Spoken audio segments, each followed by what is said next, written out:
दोस्तों, दो देश जो कभी गहरे दोस्त हुआ करते थे, जिनके रिश्ते की काफी मिसालें भी दी जाती थी, लेकिन उन्हीं दोस्तों में ऐसी दुश्मनी हुई कि वो अब एक दूसरे खून के प्यासे हो गए हैं।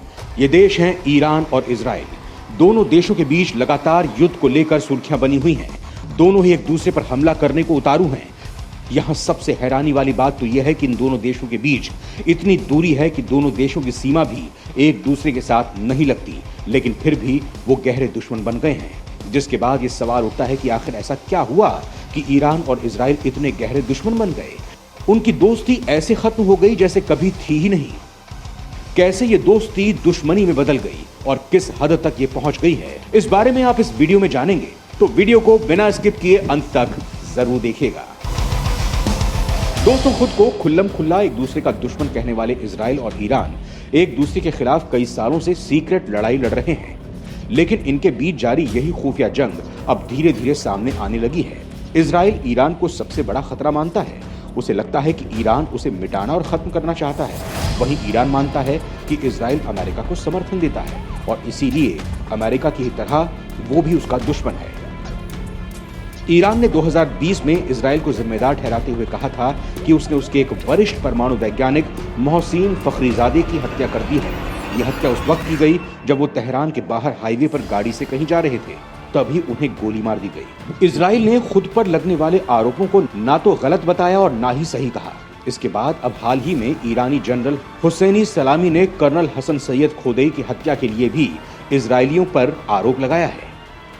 ये रिवॉल्यूशनरी गार्ड्स के कुलीन कुद्स बल के कर्नल थे, जो विदेश में ईरान के सैन्य अभियानों की देखरेख का काम करती है। वहीं कर्नल की मौत के बाद ईरान में मामला गर्मा गया, जिसके बाद वहां यह कहा जाने लगा कि अपने लोगों की मौत का बदला जरूर लेंगे। दोस्तों, ईरान इजराइल के बीच दुश्मनी इतनी गहरा गई है कि यूक्रेन रूस के युद्ध के साथ इन दोनों देशों के बीच भी युद्ध छिड़ने की आशंका बन गई थी। ये दुश्मनी सालों पुरानी है। साल 1989 में ईरान की क्रांति ने कट्टरपंथियों को सत्ता में आने का मौका दिया और तभी से ईरानी नेता इजराइल को मिटाने की बात करते रहे हैं। ईरान इजराइल के अस्तित्व को स्वीकार नहीं करता है और उसका कहना है कि इजराइल ने मुसलमानों की जमीन पर अवैध कब्जा कर रखा है। दूसरी तरफ इजराइल भी ईरान को एक खतरे के तौर पर देखता है। उसने हमेशा ही ये कहा है कि ईरान के पास परमाणु हथियार नहीं होने चाहिए। मध्य पूर्व में ईरान के बढ़ते असर से भी इजराइल के नेताओं की चिंताएं बढ़ जाती हैं।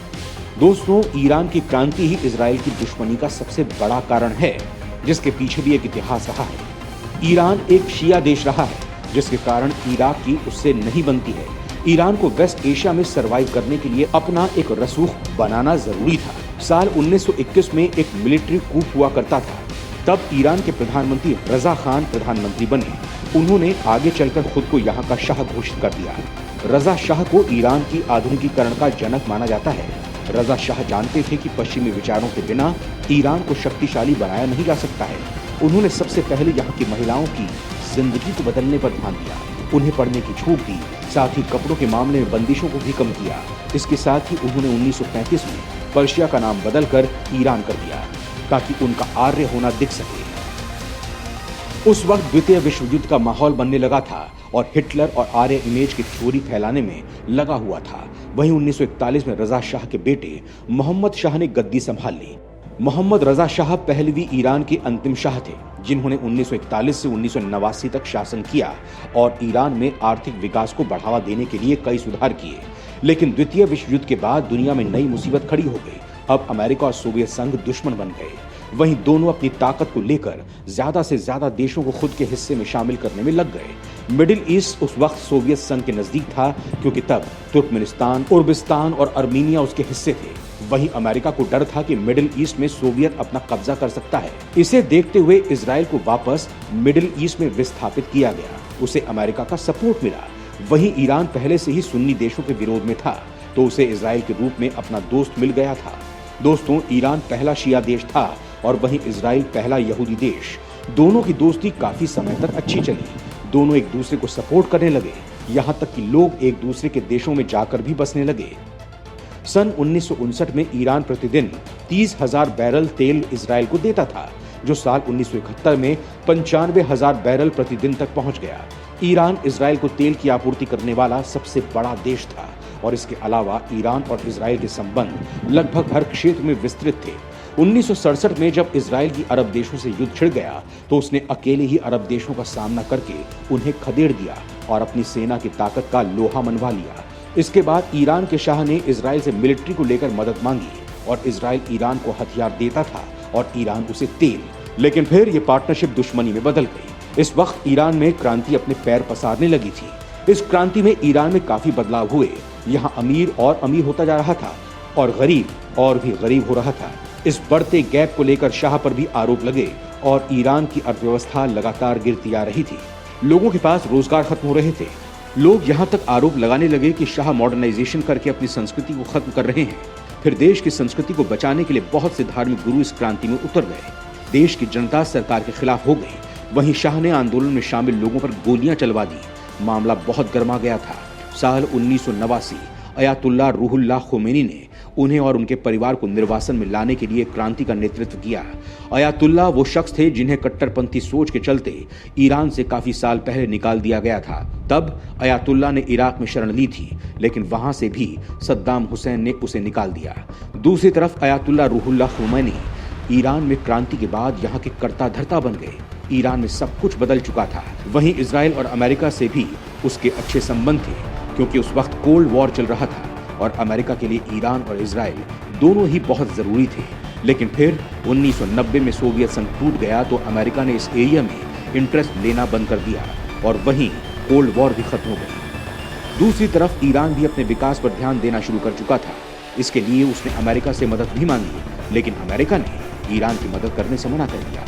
इस वक्त अमेरिका ने एक चाल भी चली। उसने नॉन प्रोबलाइजेशन ट्रीटी भी लॉन्च की थी, जिसके मुताबिक कोई देश ये वादा करे कि वो भविष्य में कभी परमाणु हथियार नहीं बनाएगा तो अमेरिका उसकी मदद करेगा। लेकिन कोल्ड वॉर के बाद सारे हालात बदल गए थे। इसी के साथ इजराइल ने सूचना दी कि ईरान न्यूक्लियर बम बना रहा है, लेकिन ईरान ने इससे इनकार कर दिया, जिसके बाद ईरान पर जांच भी बैठा दी गई। इस जांच में ईरान में बहुत बड़ी मात्रा में यूरेनियम के भंडार का भी पता चला, जिससे अमेरिका और इजराइल शंका में आ गए।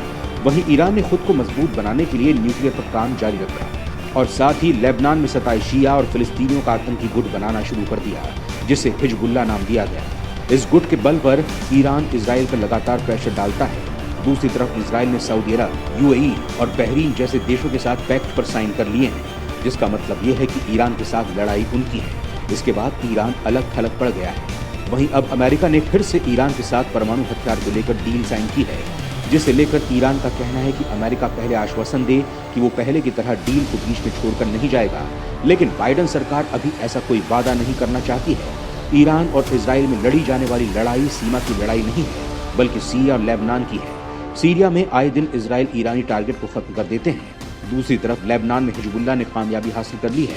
कई बार ये इलाके इजराइल के खिलाफ लॉन्चिंग होने वाली मिसाइल का लॉन्चिंग पॉइंट बनते हैं। साल 2011 से ही सीरिया में जंग की स्थिति बनी हुई है और इजराइल बेचैनी से इसे देखता रहा है। सीरिया में बशर अल असद की सरकार और उनका विरोध कर रहे विद्रोही लड़ाकों के बीच चल रहे संघर्ष से इजराइल ने दूरी बनाई रखी, लेकिन सीरिया में ईरान बशर अल असद की हुकूमत का समर्थन करता है। वो विद्रोहियों से सरकार की लड़ाई में बशर अल असद की मदद कर रहा है। दोस्तों, कभी दोनों मुल्कों के बीच लड़ाई हुई तो दोनों ही पक्षों के लिए बड़े पैमाने पर बर्बादी की वजह बनेगी। ईरान के पास लंबी दूरी तक मार करने में सक्षम मिसाइलों का बड़ा जखीरा है और इजराइल की सरहदों पर भारी असलहों से लैस उसकी सहयोगी। इजराइल के पास भी एक ताकतवर सेना है और माना जाता है कि उसके पास परमाणु हथियार भी हैं। इजराइल को संयुक्त राष्ट्र का भी जबरदस्त समर्थन हासिल है, यानी कि टक्कर बराबरी की होगी और बर्बादी भी उतनी ही होगी।